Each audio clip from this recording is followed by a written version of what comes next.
첫 번째 핵심 유형으로 들어가 보도록 할게요. 첫 번째 핵심 유형은 바로 보원자 모형에 관련된 내용의 문제입니다. 기출 유형 문제부터 확인해 보도록 할게요. 자, 그림은 수소 원자의 주 양자수 n에 따른 에너지 준위를 나타낸 것이다 라고 되어 있고요. 파장은 4에서 A로 떨어질 때를 가지고 나타내 준 것이고, 그 A라고 했던 것은 당연히 4보다 낮은 3, 2, 1 가운데 있다라고 하는 것을 그림으로 보여주고 있죠.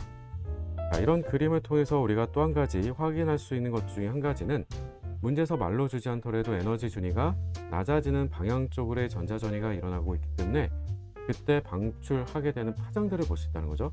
흡수가 아닌 방출이 되겠고요. 두 번째는 우리한테 제시로 보여주고 있는 것 가운데 한 가지는 바로 n 이퀄 4에서 2로 떨어질 때 그때가 약 486 나노미터다라고 제시해서 보여주고 있는 부분이에요. 우리는 n 이퀄 2까지 떨어질 때를 흔히 발머기열이라고 얘기하는 것도 중요하지만, n 이퀄 2로 떨어질 때 주로 가시광선을 방출한다라고 하죠.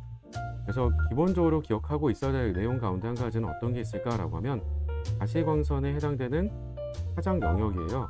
우리가 가시광선이라고 한다면 가시광선은 어떤 파장 범위를 갖고 있니라고 하는 게 400에서 약 보통 700에서 750 나노미터, 그냥 700 나노미터 정도로만 기억하고 계셔도 괜찮아요. 그래서 우리가 약 가시광선의 범위를 알고 있다라고 한다면 4에서 2로 떨어질 때 가시광선에 해당되는 파장이 방출되고 있는 것을 확인할 수가 있겠고요. 그럼 그보다 훨씬 더 짧은 빛의 파장을 방출하게 되는 3으로 떨어지게 되는 경우라고 한다면, 그때는 우리가 에너지 간격이 더 작기 때문에 파장은 더 긴 파장이 돼주겠죠.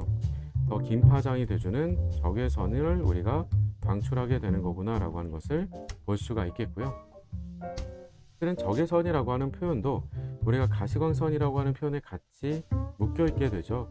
무슨 말이야 라고 하면, 파장이 긴 쪽에 해당되는 빛이 우리는 빨강색, 즉 적색이라고 하죠. 그래서 그 적색의 바깥쪽에 있는 빛이라고 해서 우리가 적외선 이렇게 얘기를 해주겠고요. 자, 그에 비해서 우리한테 색깔 부분만 더 강조해 보도록 할게요. 4에서 1로 떨어진다라고 하게 되면, 그러면 파장 에너지 준위 간격이 훨씬 더 넓어진 걸 볼 수가 있어요.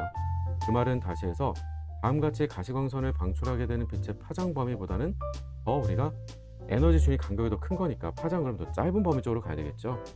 따라서 우리가 이때 방출하게 되는 빛을 우리는 자외선 이렇게 말을 하게 되죠. 자외선이다라고 하는 말도 마찬가지지만, 보라색, 우리는 빨주노초 파란 보호를 했을 때 보라색이 가장 파장이 짧잖아요. 그 보라색을 한자로는 우리가 자색 이렇게 얘기를 합니다. 그래서 자색보다 더 짧은 빛의 파장을 방출한다. 그래서 우리가 자외선 이렇게 얘기를 하게 되는 거죠. 자, 이 정도 파악하고 있다라고 한다면 나머지는 밑에 문제 보면서 확인하고 문제 더 풀어가 보도록 할게요. 자, 기억번에서 앞서 얘기했던 것처럼 에너지 준위 간격은 4에서 1이 4에서 3보다도 더 큰 게 맞죠. 하지만 그 덕분에 파장을 가지고 따져준 거니까 파장에 대한 건 어떻다고요? 에너지 준위 간격이 작으면 작을수록 우리가 파장은 더 길다라고 했었죠. 그러니까 이런 비교라고 하는 것들도 직접적인 비율을 진짜로 따져보라고 하는 질문들은 거의 없어요.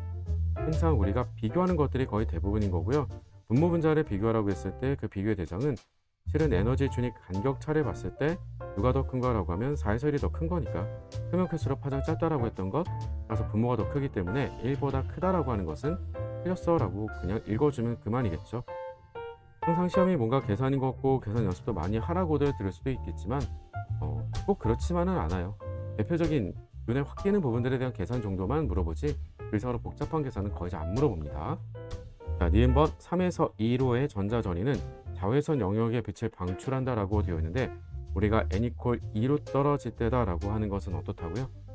바로 자외선에 해당되는 건 아니겠죠. 특히나 심지어 우리한테 위에 제시가 되어 있었던 것은 어디서부터 어디로의 전자전이었니라고 하는 게 4에서 2로의 전자전이었어요. 그러면 에너지 준위 간격 차로 보자라고 한다면, 에너지 준위 간격 차라고 하는 것은 분명히 4에서 2가 더 크죠.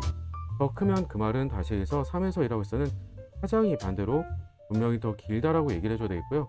더 길다라고 하는 것은 최소한은 우리가 그 파장이 얼마라고 얘기할 수 있겠니라고 하는 게 위에 제시가 되어 있었던 486 나노미터보다도 길어야 되는 건데, 자외선이라고 하니 그건 아예 말이 안 맞겠죠?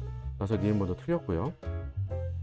마지막 디귿번에서는 n 이퀄 2에서 1로의 전자전이는 4분의 3 이온화 에너지에 해당되는 빛을 방출한다라고 되어 있는데, 이 에너지 준위 간격차에 해당되는 것을 계산해 보라고 얘기를 했을 때, 에너지 준위 간격차라고 했던 것은 다름이 아니라 n의 제곱분의 1 빼기 또다시 n의 제곱분의 1 정도로만 생각해 주시면 되고요. 그 값의 크기만 생각해 주면 됩니다. 즉 계산했을 때 일부러 음수가 나오도록 좀 써보도록 할게요. n의 제곱분의 1에 우리가 마이너스 n의 제곱분의 1의 비례가 되기 때문에 그럴 텐데요. 그럼 여기다가 우리가 상수 k값 곱을 해주면 될 테고, 그럼 지금처럼 계산되면 분명히 우리는 음수값이 나올 거예요. 음수값으로 나오는 걸 가지고 신경 쓰지 마시고 절대값 씌워서 그 값의 크기로서만 판단을 가져가주면 그만이겠다라고 하는 거고요. 왜냐면 음수값이 나오든 양수값이 나오든 어쨌든 그 값의 크기만큼 우리가 에너지 준위가 낮아진 거면 방출이고 높아지면 흡수거든요. 그러니까 그것만 보면 그만이겠지라고 하는 거고요. 2에서는 우리가 낮아진 거니까 방출이에요. 방출인데 그 에너지의 값의 크기라고 하는 것은 따라서 4분의 3K가 돼주겠고요. 그 K 의미가 뭐니라고 했던 건 바로 수소 이온 에너지라고 위에 말로 제시를 줬으니까 따라서 우리가 디귿번이 맞다라고 풀시면 되겠죠. 물론 당연히 기억번, 니은번이 틀렸으니까 답은 3번이 되긴 하겠지만 나머지 배경 지식에 관련된 것들까지도 잘 챙겨뒀으면 좋겠다라고 하는 거고요. 조금 더 암기를 잘하고 계신 분들은 숫자 몇 가지도 암기를 하고 계실 텐데 그런 내용들은 요 뒤에서 우리가 다시 한번 핵심 기출 개념들 가지고 우리가 그 핵심 개념들 가지고 다시 한번 개념 장착을 통해서 확인해 보도록 할게요. 우리 또 여기서 다루지 않았던 몇 가지 것들도 추가로 같이 확인해 보도록 할게요. 지금 시작합니다.